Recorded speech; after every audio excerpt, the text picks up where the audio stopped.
On accueille maintenant notre deuxième pitcher du jour. Bonjour Julien Delamorte. Bienvenue sur le plateau des pionniers. Merci d'être là. Vous êtes le président de Ensom.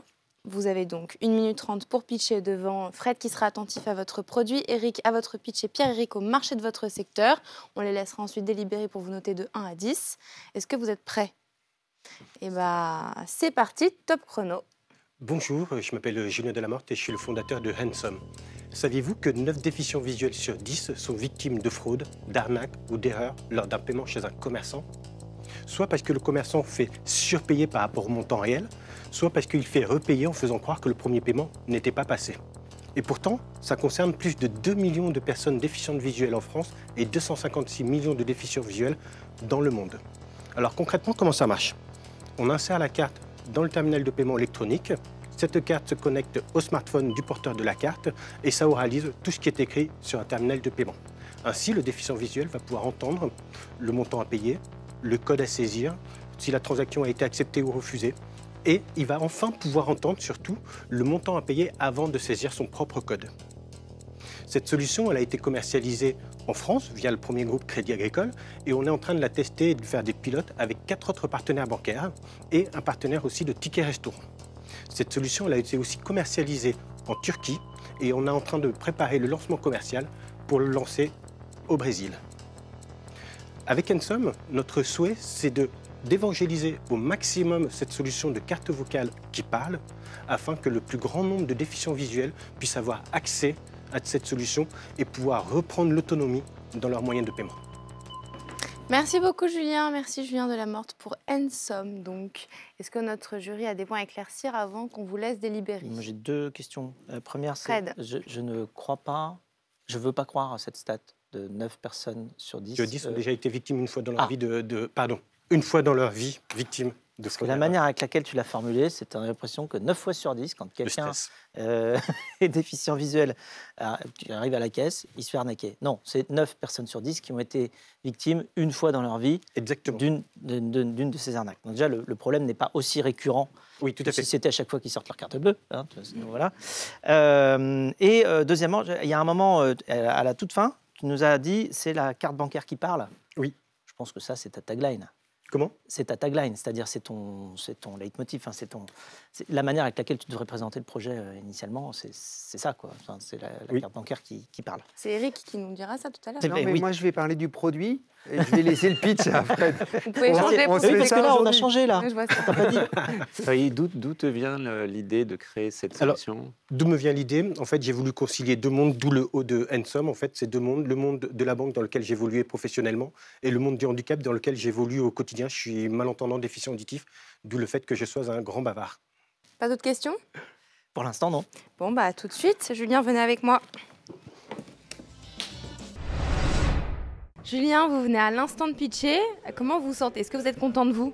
Alors, oui, je suis assez content de moi. J'ai juste oublié ma grosse tagline, la carte vocale qui parle, la carte de paiement connectée qui parle d'ailleurs, le stress. Et en même temps, c'est 1 minute 30, donc en fait, il a fallu qu'on fasse des arbitrages dans ce que l'on voulait dire, de comment on voulait le dire. Voilà, on est toujours sur notre faim parce qu'on a envie de parler. Je suis un grand bavard. Voilà. Donc, un peu de stress, quand même content, globalement. Est-ce que vous appréhendez les notes? Alors non, je ne présente pas les notes parce que ça sera toujours avec bienveillance. Donc du coup, ça sera surtout de mon côté à bon de prendre les critiques ou les remarques qui me seront faites et pour pouvoir améliorer après mon pitch. Bon, bah il n'y a plus qu'à. On y retourne. Nous sommes de retour en plateau pour découvrir les notes de notre jury. Attention, c'est parti. 3, 2, 1. Et c'est un 6 pour Pierre-Éric, un point d'interrogation pour... un 6 pour Éric, un point d'interrogation pour Pierre-Éric. Tu nous expliqueras ça. Et un 6, enfin, pour Fred, pour le produit. Éric, comme d'habitude, je te laisse commencer pour le pitch. Julien, bravo. En fait, j'avais envie de te mettre 7, 8, 9, 10 parce que j'ai envie que ça marche, que ça cartonne. Je mets 6 parce que y a des choses bien et puis il y a des choses qu'il faut améliorer. Je vais tout de suite dire ce qui est bien, c'est que tu démarres par le problème. Même si tu as un petit peu... mon associé, tu as un peu repris là-dessus, mais tu démarres par le problème. Maintenant, petit conseil, ne commence pas par une question. Transforme-la en affirmation, ce sera beaucoup plus fort. Parce que quand tu poses une question à un public qui ne répond pas, c'est toujours un peu casse-gueule. Alors que si tu prends cette question, tu la mets en affirmation, c'est plus fort et tu es tranquille, tu es chez toi. Ensuite, une fois que tu as posé le problème, même s'il est moins récurrent que ce qu'on a entendu, c'est pas grave, tu parles de la carte. Là, c'est bien. Mais là, il y a le gros sujet d'amélioration, c'est qu'on n'a pas très bien entendu ce que tu disais. Tu as dit c'est la carte qui vocalise. Et en fait, je vais être franc, je n'ai pas compris avant la fin. Donc, il faut que tu sois plus clair sur la façon de dire les choses. Et finalement, ta tagline, Fred, il est fort en tagline, il faut le savoir. Ta tagline, la carte vocale qui parle, celle-là, il faut... qui parle. Ta carte bancaire. Mais je crois que tu as dit carte vocale qui parle, d'ailleurs. Tu as dit carte, oui, je l'ai noté. Mais ta carte bancaire qui fait parler ou qui parle, peu importe, tu dois le mettre bien plus en amont pour qu'on comprenne tout de suite ce que tu fais. Okay. Après, j'apprécie et je trouve ça très bien que tu dises tes clients, le Crédit Agricole, les 4 clients, la Turquie, le Brésil, tout ça, c'est bien. Et à la fin, si tu avais dit la tagline au début et que tu la reprends à la fin, ça me va très bien. Okay. Et juste, dernier vraiment conseil, parle moins vite. Okay. Parce qu'on a du mal à comprendre ce que tu dis. Okay. Pierre-Éric, point d'interrogation, alors. Et j'ai encore plein de questions pour essayer d'avoir un avis pertinent. Donc, désolé, c'est pour ça que j'ai mis un point d'interrogation. Question principale, c'est la pérennité du service. Parce que finalement, aujourd'hui, on reçoit des alertes, des SMS quand on paye en Apple Pay ou à partir de l'iPhone. Qu'est-ce qui t'empêcherait de proposer un service de text-to-speech à tes clients finaux sans mettre en place obligatoirement ta solution? Donc, c'est la question principale sur la pérennité. Et ensuite, sur le modèle, finalement, tu ne nous as pas dit si tes clients auprès desquels tu monétisais étaient les banques ou les utilisateurs eux-mêmes. Okay. C'est une autre question, toujours pareil, pour mesurer le potentiel de ton business. Okay. 2 questions très importantes aussi, donc, en effet. Alors, pour le text-to-pitch, par rapport aux notifications qu'on peut avoir, en fait, ça se passe après le paiement.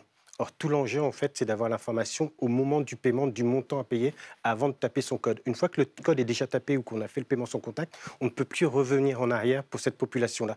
Et comme ils ont déjà été au moins victimes une fois dans leur vie, et ben, du coup, ils ont de moins en moins confiance aux moyens de paiement tant qu'on ne leur redonne pas les mêmes possibilités que nous d'avoir les informations avant de taper leur code.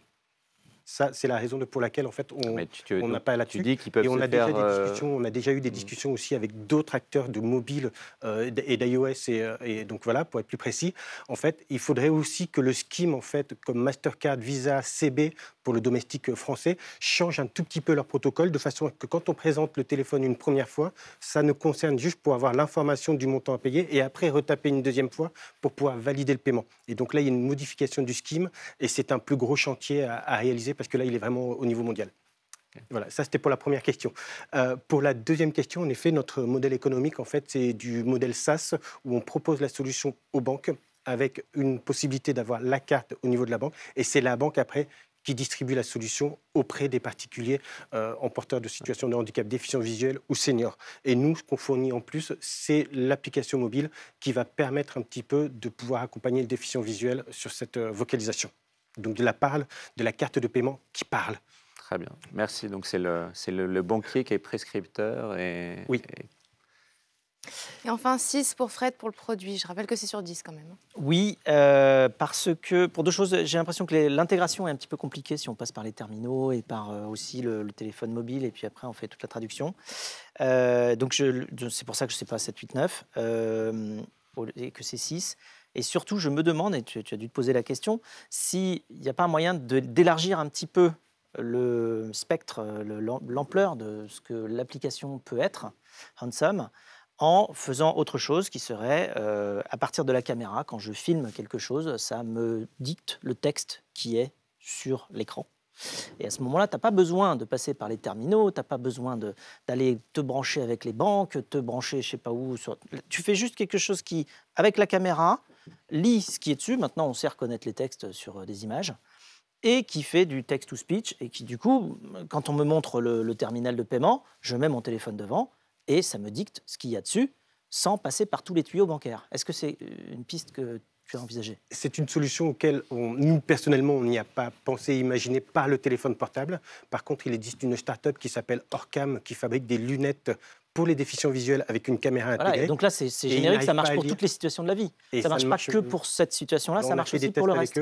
On a fait des tests avec eux, les cristaux liquides des TPE ne fonctionnent pas, et les distributeurs de billets, par exemple, puisqu'on vocalise aussi tout ce qui se passe sur un distributeur, en fait, parfois avec le soleil, etc., il peut qu'ils n'arrivent pas à lire ce qui se passe dessus. Bon, donc en fait, avec du traitement visuel, je pense que vous avez raison sur cette approche-là. Je pense qu'on est un tout petit peu en avance de phase encore pour en arriver à quelque chose de complètement fonctionnel pour tous les cas d'usage avec le téléphone portable, la caméra de demain dans les lunettes pour les déficients visuels. Parce qu'en fait, quand on fait du produit, le but, c'est vraiment de repartir du problème. Oui.